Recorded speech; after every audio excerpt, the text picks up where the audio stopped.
जरा हट के जरा बच के, ये है बम्बई मेरी जान। ए दिल है मुश्किल जीना यहाँ। जरा हट के जरा बच के, ये है बम्बई मेरी जान। Welcome to the latest episode of the Hillary Times. दोस्तों, इस एपिसोड के हमारे गेस्ट हैं एक वर्सेटाइल इंडियन एक्टर जो अपने इम्पैक्टफुल रोल्स के लिए जाने जाते हैं, जैसे कि मर्दानी, डियर डैड में आप उनकी जबरदस्त परफॉर्मेंसेस को आप देख सकते हैं। इनका जो थिएटर बैकग्राउंड है वो भी बहुत ही स्ट्रांग रहा है। और आप इनका कोई भी रोल आप उठा के देखिए, हर एक रोल आपको यादगार होता है, यादगार लगेगा, अनफॉरगेटेबल है, आप वाकई नहीं भूल पाएंगे। He has made his mark in the digital space with shows like Dev, DD2, only for singles और भी बहुत सारे हैं, and continues to explore bold unconventional characters across mediums. और आज आप उनको देखेंगे, सुनेंगे, बहुत कुछ आपको उनसे सीखने को भी मिलेगा, खास करके जो यंगर जनरेशन है। And his commitment to meaningful storytelling sets him apart in today's entertainment world. तो हमें ऐसे डायनेमिक पर्सनालिटी का जोरदार तरीके से स्वागत करना चाहिए। जी हाँ दोस्तों, इनका नाम है अमन उप्पल जी। सर नमस्ते, कैसे हैं आप?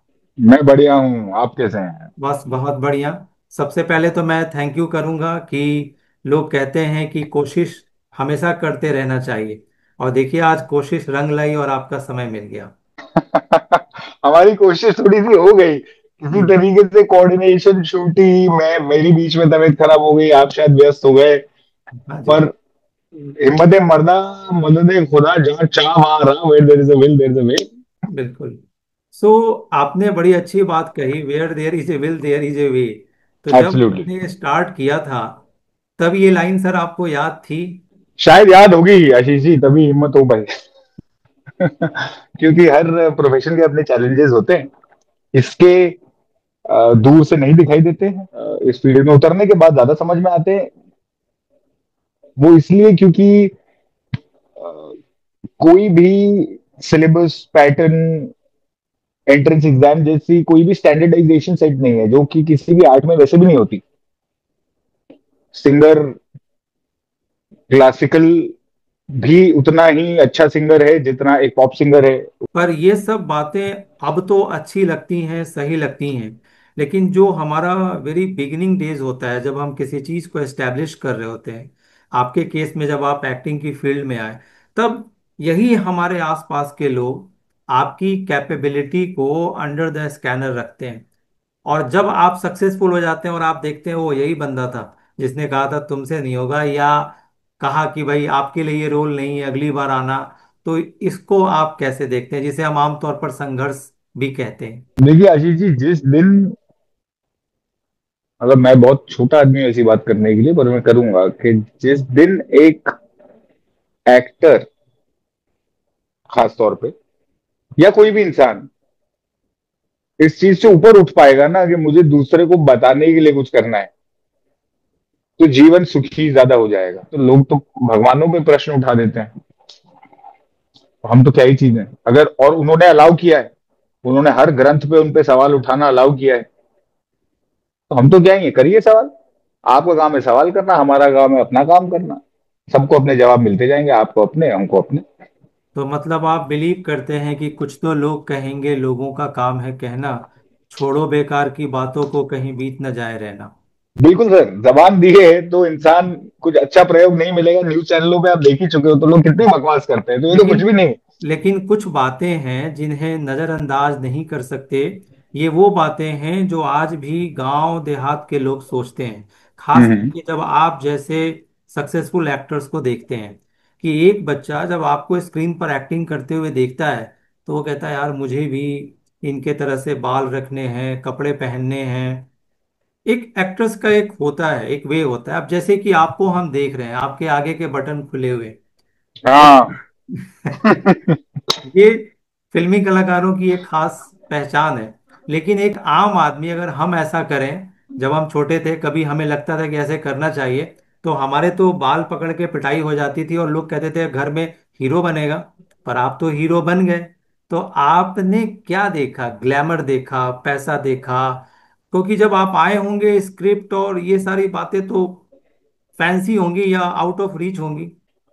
सर ग्लैमर और अटेंशन जो आपको मिलेगी ये काम करके, वो आपको अट्रैक्ट तो करता है किसी जगह।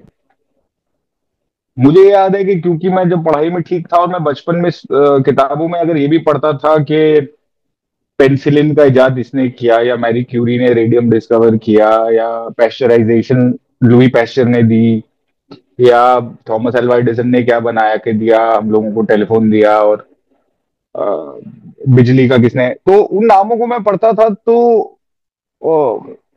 साइंटिफिक दुनिया में जाने का बड़ा मन करता था मैं। ये क्योंकि इत्तेफाकन ये चीज मैं 4-5 दिन पहले ही सोच रहा था कि ऐसा क्यों होता था। Was it the desire of immortality in a way, कि आप समय के विपरीत याद किए जा रहे हो, के बावजूद समय, आपका समय खत्म होने के बावजूद याद किए जा रहे हो, क्योंकि एक्टिंग भी शायद उसका एक जरिया बन जाता है। तो क्या उस वजह से मैं एक्टिंग में आया, मैं खुद ही सोच रहा था 4-5 दिन पहले, पर उसका जवाब मुझे थोड़ा अलग मिला। मुझे रियलाइज हुआ कि नहीं, I think these people were being talked about not, and that is why probably it fascinated me, not because सिर्फ लॉन्जेविटी ऑफ याद करना नहीं, पर क्योंकि ये कुछ ऐसा करके गए, देखे गए जीवन से, जिससे बाकी लोगों के जीवन को ये छू पाए। तो वो इसलिए याद किए जाते हैं आज, क्योंकि वो इम्पैक्ट कर पाए, छू पाए। उन्होंने छुआ क्योंकि साइंस उनका जरिया था, मटेरियल चीजों से छुआ जो आपकी जीवन में सहूलियत लाए। एक कलाकार भी शायद किसी के जीवन में इम्पैक्ट लाने की कोशिश करता है। वो ला किस चीज से पाता है? जिस तरीके से वो एक किरदार में जान भरता है, उसका, जिस किरदार का वो पर्सपेक्टिव देता है। सर ये तो जो आपने कहा ये थोड़ा हाई लेवल की बातें हो गई। आम जो लोग हैं उनके लिए आप बिल्कुल आसान आसान शब्दों में बताइए कि आपने क्या देखा, क्या सोचा, क्यों आए फिल्मों में। तो एक छुट्टियों में एक थिएटर वर्कशॉप हुई 10-15 दिन की, जब मैं 8वीं कक्षा में था या 7वीं कक्षा में था, समथिंग लाइक दैट। वो हमने करी क्योंकि आपको अब मौका था 50-60 बच्चों के साथ छुट्टी में इंटरेक्ट करने का, 15 दिन जो स्कूल के घंटों के अलावा। वो वर्कशॉप करी, उसमें 6 नाटक हो रहे थे, छोटे छोटे 15-20 मिनट के स्किट्स, जिसमें सारे बच्चे इन्वॉल्व होने वाले थे। उनमें से 3-4 में मुझे मौका मिल गया करने को। मौका मिल गया तो शायद मजा आया, क्योंकि मैंने उससे भी पहले, 8th से पहले शायद अपने ही लेवल की जो अलाउड होती है वो राइटिंग, पोइट्री राइटिंग शुरू कर दी थी। तो शायद एक झुकाव रहा होगा, उसमें एक और जरिया मिला, वो मजा आया करके। हम्म। फिर जो थिएटर टीचर थे हमारे, विजय माथुर साहब, जयपुर में, राजस्थान यूनिवर्सिटी ड्रामेटिक्स के एचओडी थे, उन्होंने शायद अपनी वाइफ से मिलाते हुए या कहीं तारीफ कर दी, तो आपको खुद को भरोसा हुआ कि नहीं भाई, जो कर रहे हैं वो आता भी है शायद। और मैं आपको एक सीक्रेट बताता हूँ, पिछली बात का याद आ गया, कि हम शर्ट का बटन एक्टर्स खुले क्यों रखते हैं। सर हमारे यहाँ माइक लगे होते हैं। अगर हम नहीं शर्ट का बटन ऊपर का खुला रखेंगे ना, तो वो माइक की शेप आपको शर्ट के अंदर से दिख जाएगी, और फिर जब वो शर्ट हिलेगी तो उसकी रफल आएगी। तो वो टेक्निकल आदत की आदत बन जाती है, फिर थोड़ी हवा आती रहे और गर्मी कम लगे की आदत हो जाती है फिर। आप फिल्मों में आने के पहले किन हम्म। कलाकारों की फिल्में देखना पसंद करते थे, आपके फेवरेट, और उनसे मिलने का मौका मिला? उनसे मिलने का मौका, कुछ कुछ लोगों से मिलने का मौका, लाइफ हैज बीन काइंड, बिल्कुल मिला है। आई थिंक हसन साहब had a massive impact on me, let me be honest and truthful, because Velu Nikon, सदमा, शायद हमने सागर के कुछ गाने देखे होंगे चित्रहार वगैरह में, वो मैंने फिल्म तो नहीं देखी, आज भी नहीं देखी। जो बुजुर्ग वाले हसन साहब हैं, उनकी तरीके की लट रख के मैं ऐसे, और सर्दियों में जयपुर शहर की ठंड में मैं निविया कोल्ड क्रीम लगा के, ताकि वो लट वहां पे रहे, उस लट पे वो रख के जाता था, वो गिरा हुआ बाल एक। Hassan Saab had an impact, of course. As we were growing, then we realized how great is Nasir Saab, how great is, fantastically great are Om Puri Saab and Amrish Puri Saab and Irfan Khan Saab, how impactful their hmm. approach to roles has been. हम्म। मतलब ओम पुरी, अमरीश पुरी, क्या कमाल actor थे। आप जयपुर से मुंबई आए जी sir. और अब आप मुंबई में ही रहते हैं। जी सर। तो आपने मराठी का ट्यूशन लेना शुरू कर दिया, सीख सर चुके? मराठी पढ़ के समझ लेता हूँ, देवनागरी है। मैं सुन के 95% समझ लेता हूँ। पर मेरे जैसे इंसान क्या है कि मेरा लैंग्वेज का एक तरीके से प्योरिस्ट हूं मैं, शायद अनकॉन्शियसली। मैं पॉली ग्लॉट तो नहीं हूँ जो सुन के भाषाएं पिकअप कर ले, वो मेरे में कला नहीं है। मराठी का मैं प्रोनाउंसिएशन में फंस जाता हूँ।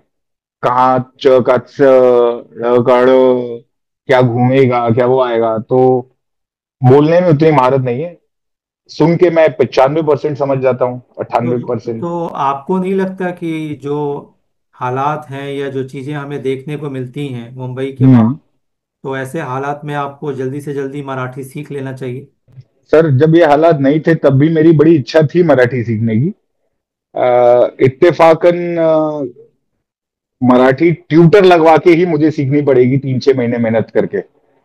और वो प्लानिंग में इंसान कभी कभी हेजिटेशन मात खा जाता है, क्योंकि आपको ढूंढना पड़ता है। अब तो चलो इंटरनेट की सुविधा है, वरना आप नंबर कहाँ से निकालिए, आपको स्कूल खोजिए, उनके टीचर के पास जाइए। इसमें एक फैक्टर ये है कि आज आप जिस पोजीशन पर हैं, हम्म। आपकी बात को कंसिडर किया जाएगा, आपकी बात रिमार्केबल होगी। तो आप लोग कुछ बोलते क्यों नहीं?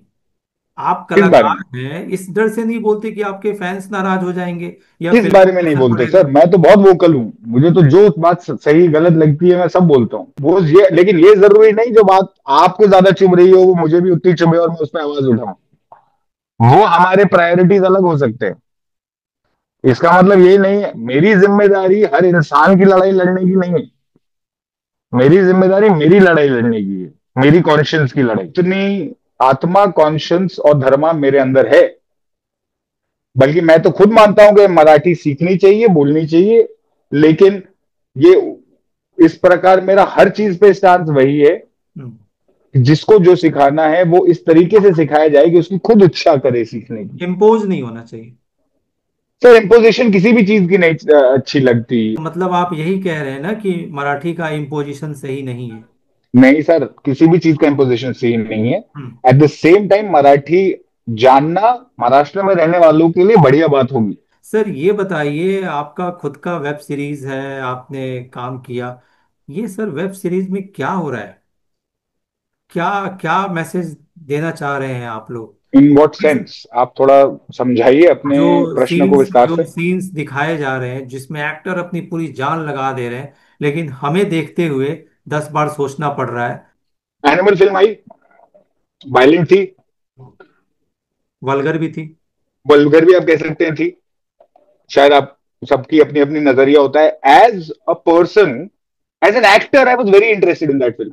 As an audience I didn't like it so much, क्योंकि मेरे को कुछ ऐसा एक्सप्लोर करने का मौका मिले उस कहानी में, उस किरदार में, वो चीज पहचानने का इंसानी फितरत पहलू के बारे में, जो सही या गलत है। उसका मापदंड करने वाला मैं कोई नहीं हूं।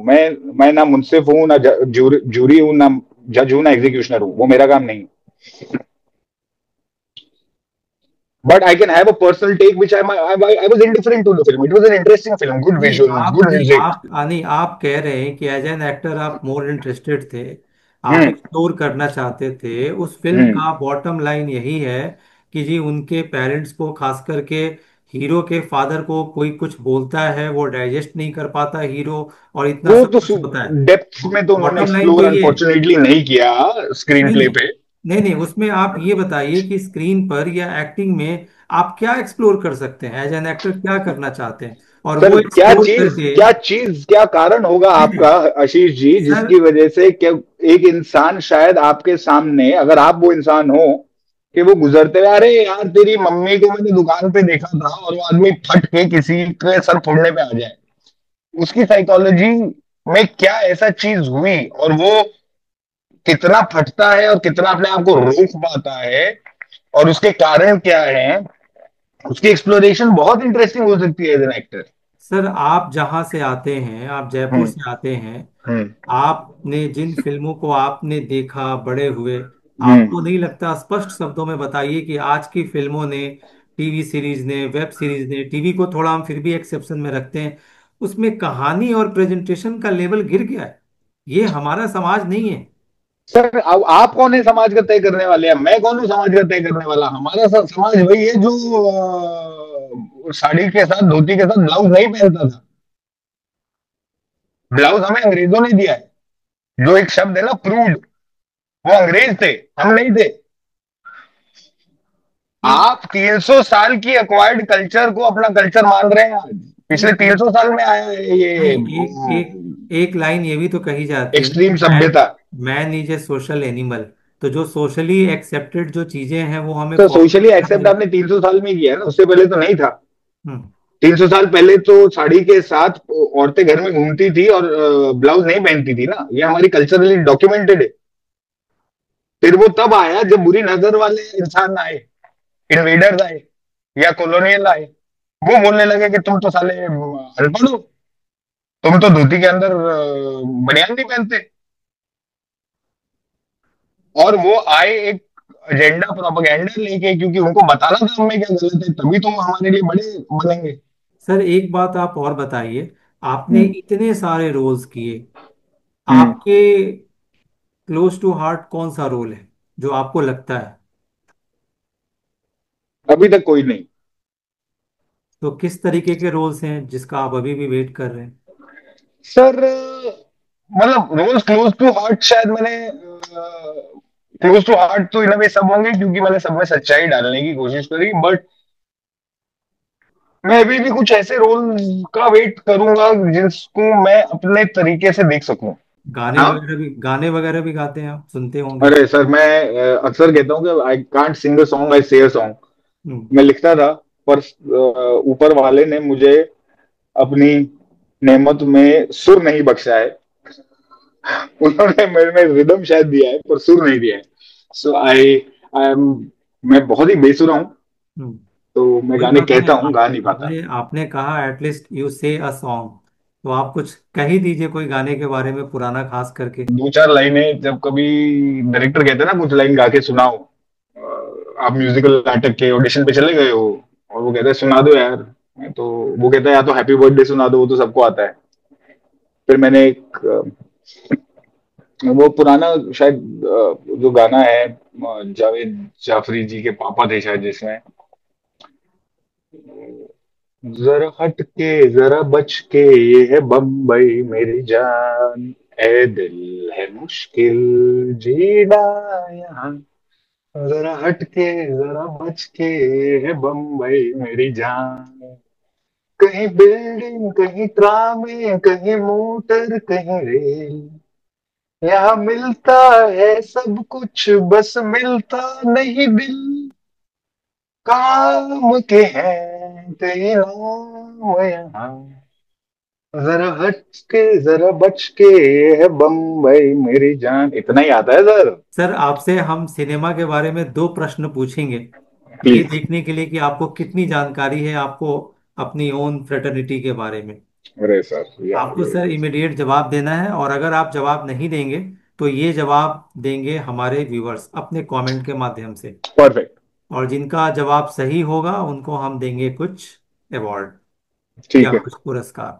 आपसे हम पहला प्रश्न ये पूछते हैं कि जो धर्म जी हैं, हीमैन हैं, वो हिंदुस्तान के किस प्रांत से मुंबई आए थे और किस सिटी से? पंजाब से थे। पंजाब में आई डोंट रिमेम्बर, बट शायद होशियारपुर से थे, कहाँ से थे मुझे नहीं याद हम्म। एग्जैक्टली किस डिस्ट्रिक्ट या गांव से रहे होंगे। पर धर्म जी आए तो पंजाब से ही होंगे, पंजाब उनके भीतर आज भी बसा हुआ है। इस प्रश्न का जवाब दर्शकों आपको देना है कि ही मैन धर्म जी पंजाब के किस शहर से मुंबई आए थे। हम सबके चहेते कलाकार अमन उपल जी ने इस सवाल का जवाब नहीं दिया, और इस सवाल का जवाब आप दे करके जीत सकते हैं कुछ आकर्षक उपहार। तो दोस्तों, आज का एपिसोड आपको कैसा लगा? आप हमें कमेंट करके बताइए। और आप देख रहे हैं अपने दोस्त आशीष कुमार को, जो इस प्रोग्राम के होस्ट भी हैं, और a very simple person, a very common man. तो आप मुझे दीजिए इजाज़त और देखते रहिए द हिलरी टाइम्स। और आपको कोई सजेशन हो, आप कुछ सजेस्ट करना चाहते हो, तो प्लीज़ हमें कमेंट करके बताएं। और आपके लाइक और शेयर का हमें इंतज़ार रहता है, आगे भी रहेगा, इस एपिसोड के लिए भी रहेगा। देखते रहिए द हिलरी टाइम्स। जय हिंद।